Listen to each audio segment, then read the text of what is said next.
Kerry said, and there's a debate within the Democratic Party. John Kerry believes in a cut-and-run approach. Other people say maybe we should cut and walk or even cut and jog. But here's the bottom line. What would the terrorists see? You may remember right after 9/11, people were saying, why did this happen?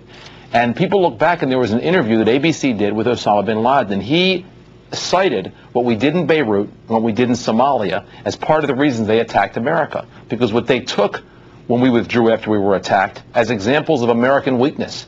And that ultimately led to 9/11. And so when Democrats like Jack Murtha say we've got to do what we did in Beirut and Somalia, that's exactly the wrong thing, because it would make us less safe, it would embolden the jihadists, and it would make the war on terror that much more difficult, unfortunately. If we had followed the approach that Mr. Murtha suggested, we would have withdrawn last November. Think of what's happened since November that wouldn't have happened if we had followed his approach. We wouldn't have gotten Zarqawi.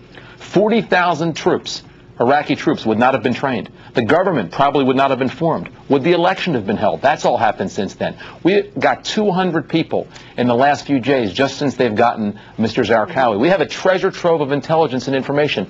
All of those things wouldn't have happened if we had followed that approach. And the lesson of 9/11 is you don't want a failed state, particularly in this case. Imagine a failed state sitting in between Syria and Iran with all the oil it has, with all the water it has.